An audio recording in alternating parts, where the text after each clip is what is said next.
Bismillahirrahmanirrahim. Assalamualaikum warahmatullahi wabarakatuh. Alhamdulillah, summa alhamdulillah, wassalatu wassalamu ala rasulillah, amma ba'd. Alhamdulillah, bagaimana kabarnya Bapak Ibu, sahabat magnet rezeki yang dimuliakan Allah.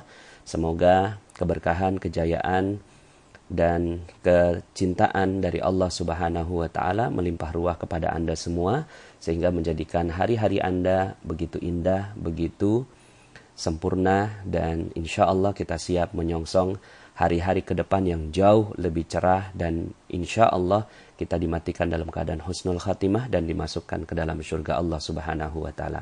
Amin, amin, ya rabbal alamin. Bapak Ibu, dalam kesempatan kali ini saya ingin menyampaikan materi tentang jurus kerangkeng uang, ya, jurus kerangkeng uang.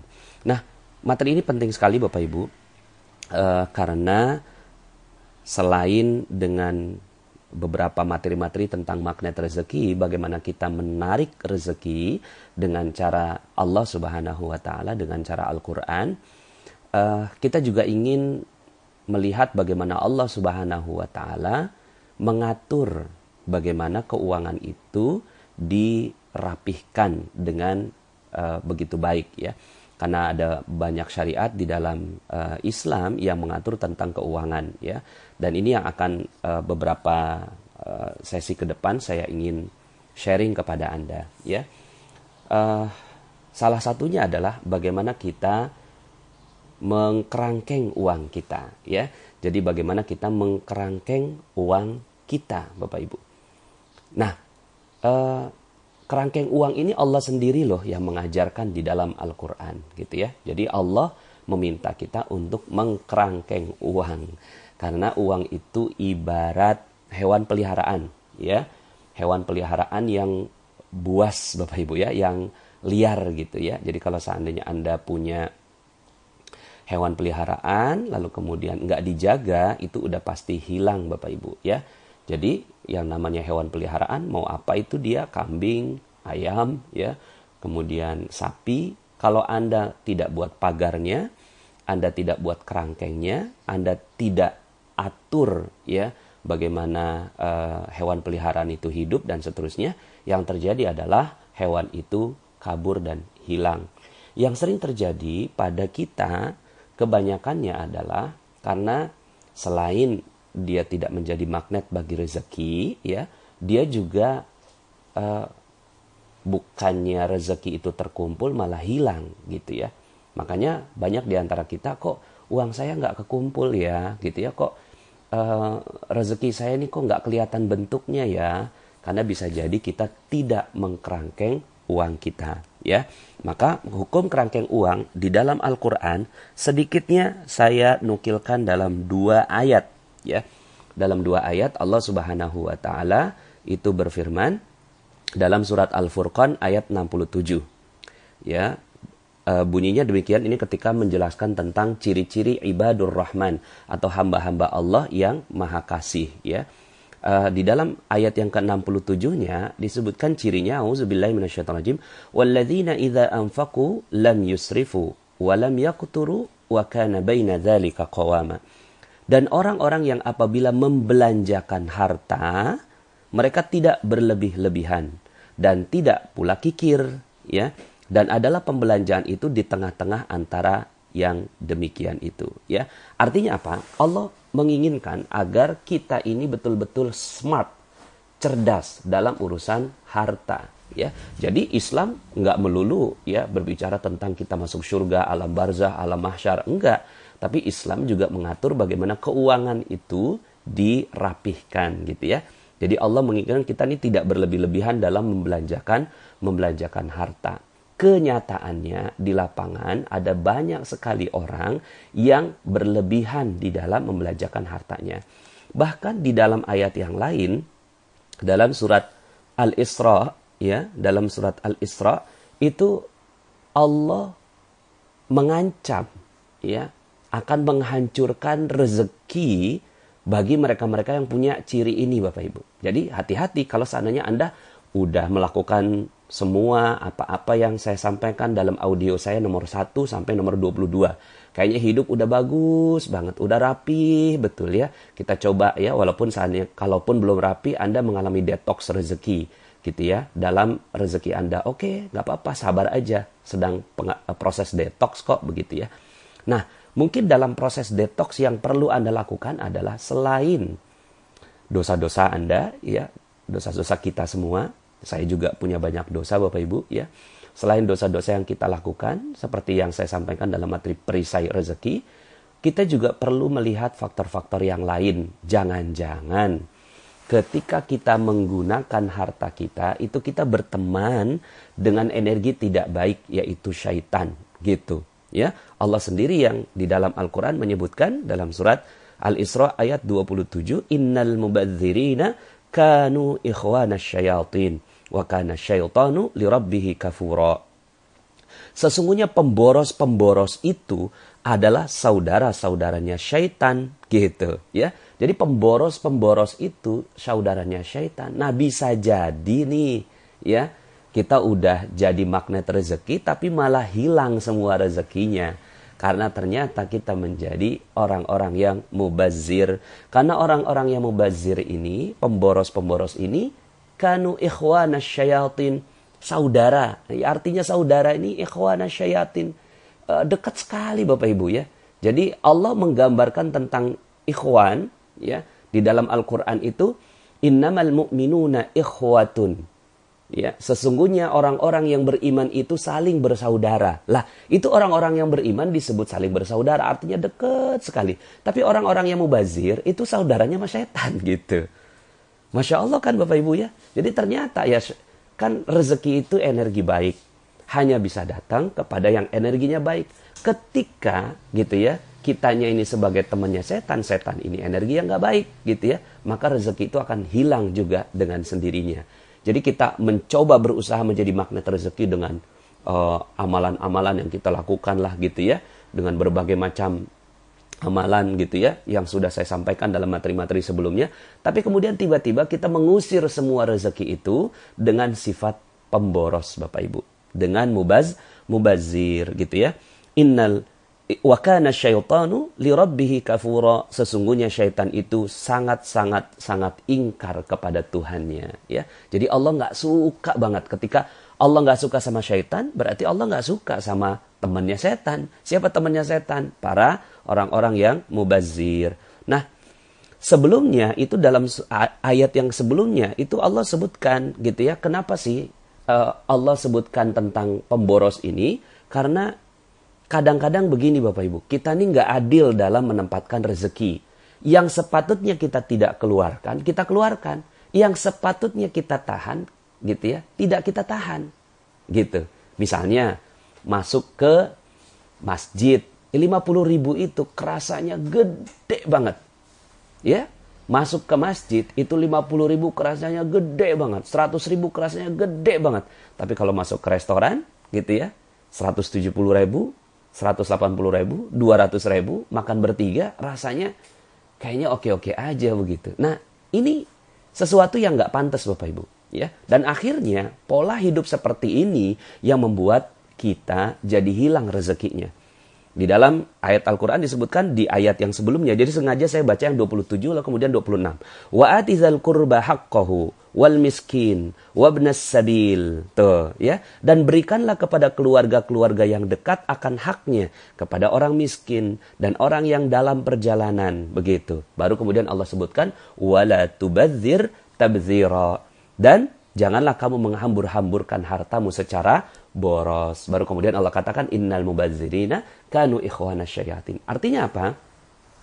Artinya kita dalam membelanjakan harta itu mesti smart, sesuai dengan yang Allah ajarkan. Jangan sampai akhirnya kita keluarkan uang untuk yang menghancurkan, tapi kita tahan uang untuk yang membangun gitu. Sedekah, wakaf, zakat gitu ya. Itu adalah pos-pos yang akan membangun rezeki kita gitu. Itu mereka akan membangun rezeki kita dengan sedekah Allah lipat gandakan 10 kali lipat. Wakaf, lebih dahsyat lagi, nanti saya akan sampaikan tentang ini.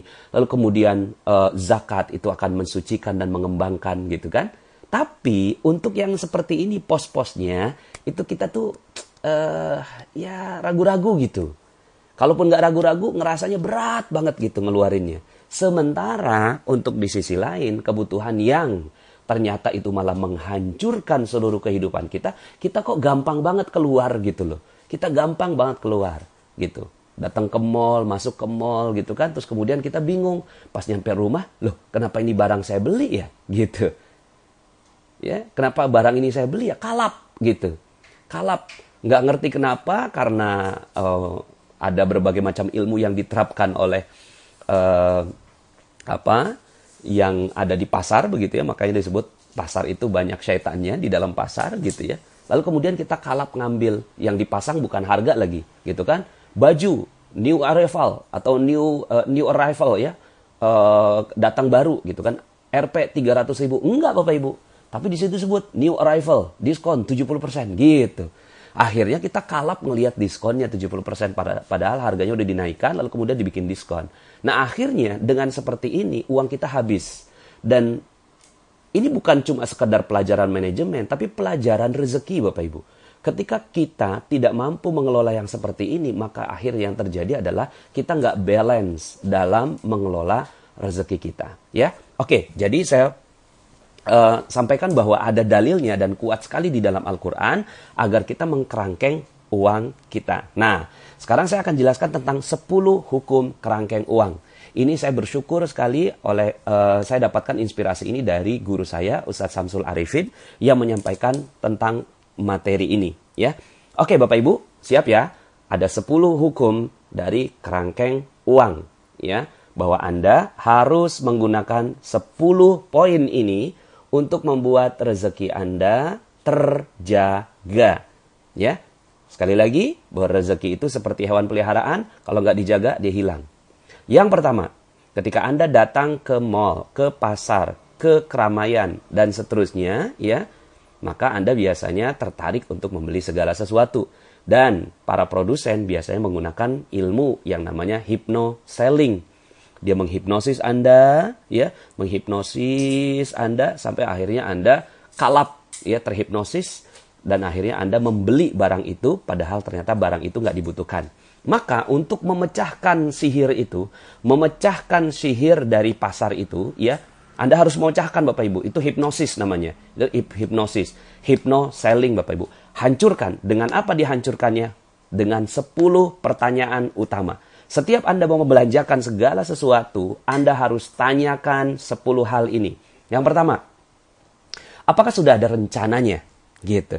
Yang pertama, pertanyaan pertama, apakah sudah ada rencananya? Contoh, misalnya Anda datang ke mall, terus kemudian ada orang yang menjual alat penyedot debu, gitu ya. Alat penyedot debu. Kemudian dia bilang, wah penyedot debu ini keren banget karena dia punya kekuatan sampai bisa menghisap gajah, begitu ya.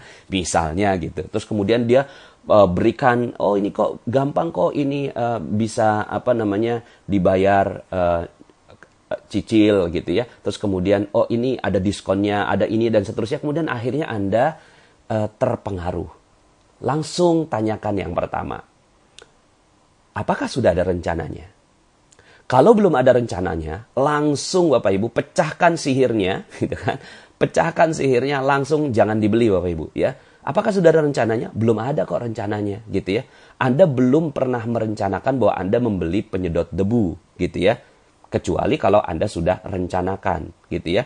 Jadi kalau Anda sudah rencanakan, tanya ke pertanyaan kedua. Jadi pertanyaan pertama, apakah sudah ada rencana? Kalau belum ada rencana, jangan dibeli. Kalau sudah ada rencana, masuk ke poin nomor 2. Yang kedua, apakah ada uang tunainya? Apakah ada uang tunainya? Gitu. Jadi ketika Anda beli, ada ditawarkan sesuatu, ya. Pertama, udah rencana belum? Udah ada. Memang lagi beli nih, lagi butuh penyedot debu, gitu kan. Kemudian yang kedua, apakah ada uang tunainya? Gitu. Ya. Jadi kalau seandainya harganya berapa, Mas? harganya ini 1,5 juta gitu. Bisa dicicil kok Bu gitu kan. Bisa dicicil 15 bulan ya. Sebulan 100.000. Kan gampang Bapak ya. Kan gampang Bu ya gitu. 0% kok pakai kartu kredit apa aja gitu. Bapak Ibu, tanyakan yang pertama ini apakah ada cashnya. Kalau nggak ada cashnya, jangan dibeli Bapak Ibu. Ya. Kenapa? Karena penelitian membuktikan bahwa orang yang membeli dengan cara kredit itu tidak punya rasa bersalah. Gitu. Orang yang membeli dengan cara kredit itu tidak punya rasa bersalah. Ya. Dia pandangnya gampang cuma 100.000 gitu kan. Tapi coba 100.000 dikali 100 barang Bapak Ibu. Udah 10 juta gitu ya. Sebulan gitu. Nah, Anda nggak pernah ngerti tentang itu. Nah, ini ada sihirnya di sini ya. Ada mantra di sini ya. Makanya kalau seandainya ini yang kedua nih. Kalau nggak ada cashnya, lebih baik Anda tidak membeli barang tersebut. Gitu Bapak Ibu ya. Jadi kalau nggak ada cashnya, jangan dibeli. Gitu. Kecuali, ini kecuali ya. Ya, kecualinya pasti ada ya. Contohnya misalnya kalau Anda mau beli rumah, kemudian ternyata ada orang yang mengajak membelinya dengan cara dicicil karena harga rumah itu naik gitu ya. Oke saja. Walaupun nanti akan ada ilmu baru yang akan saya sampaikan dalam ilmu berikutnya ya. Tentang bagaimana meleverage rezeki ya. Tapi sekarang kita kerangkeng dulu ya. Kita kerangkeng dulu. Pokoknya sebagian besar barang, sebanyak mungkin barang yang memang tidak produktif itu belilah dengan cash saja Bapak Ibu ya. Jadi pertanyaan kedua, apakah ada cashnya? Kalau nggak ada cashnya, jangan dibeli. Maaf, saya nggak ada cashnya. Bisa dicicil kok. Iya maaf ya mas, saya udah ikut kerangkeng uangnya Pak Nas gitu. Akhirnya apa yang terjadi? Anda menahan uang Anda Bapak Ibu. Ya, menahan uang Anda dan insya Allah uang Anda akan selamat dan Anda tidak menjadi temannya syaitan. Kalau seandainya sudah ada planning, ya pertanyaan pertama, sudah ada planning? Udah. Ada cashnya? Udah. Yang ketiga, apakah ini need atau want? Apakah ini keinginan gitu ya atau kebutuhan? Kalau sekedar keinginan, ingin nih saya inginnya sih gitu ya, inginnya rumah saya jadi rapi, bagus. Bayangkan kalau seandainya ada penyedot debu gitu ya. Aduh, mohon maaf nih kayaknya kasusnya penyedot debu yang lain deh, misalnya handphone begitu ya. Wah, kayaknya keren nih gitu kan. Saya kan udah punya handphone 1, sekarang saya mau punya handphone 2. Kalau punya handphone 2 gitu kan, saya jadi bisa melakukan aktivitas yang lebih banyak dan seterusnya. Tanyakan, itu kebutuhan atau ingin? Kebutuhan itu beda sama ingin Bapak Ibu. Butuh itu levelnya kebutuhan primer. Tapi kalau ingin tuh gaya. Kebanyakan gaya akan menghancurkan hidup kita. Maka hiduplah dengan kebutuhan. Sebenarnya orang hidup tuh kalau kebutuhan yang dibela itu dia nggak butuh banyak uang kok gitu ya. Kita makan paling berapa gitu ya. Kalau dihitung-hitung paling 15.000 sekali makan, 20.000 sekali makan gitu ya. Kalau sehari cuma 60.000 itu kebutuhan. Tapi kalau mau makan di restoran ternama gitu ya kan, terus kemudian kelihatan sama orang gitu ya, terus kemudian rasanya enak gitu ya. Nah ini udah keinginan namanya gitu ya, keinginan. Jadi tanyakan yang nomor 3, ini keinginan atau kebutuhan? Pilih yang butuh. Oh ini butuh kok, benar-benar butuh gitu kan, benar-benar butuh. Nah kalau benar-benar butuh, tanyakan yang nomor 4 Bapak Ibu ya. Apakah bahaya kalau tidak beli? Apakah Anda berbahaya kalau nggak beli gitu ya? Waduh nih kalau saya nggak beli nih bahaya nih gitu kan. Misalnya handphone Anda rusak ya, handphone Anda rusak. Lalu kemudian akhirnya karena udah terpakai 3 tahun dan akhirnya udah nggak bisa lagi dipakai, akhirnya Anda datang ke pasar. Dia sudah ada planningnya karena mau mengganti yang baru. Kemudian Anda punya uang cashnya gitu kan. Sehingga Anda bersakit-sakit membeli handphone itu. Kemudian ketiga, ini adalah kebutuhan. Dan yang keempat, kalau nggak dibeli, saya bahaya nih. Bahayanya apa? Bahayanya karena saya tidak bisa berbisnis gitu kan, tidak bisa melakukan aktivitas karena saya nggak punya handphone. Nah kalau itu boleh dibeli Bapak Ibu. Tapi kalau seandainya gitu ya, kalau nggak bahaya, nggak bahaya kok kalau saya nggak beli sekarang gitu ya. Kalau saya nggak beli nggak bahaya gitu, ya nggak usah dibeli. Tapi kalau bahaya, kalau Anda nggak beli maka dibeli gitu kan.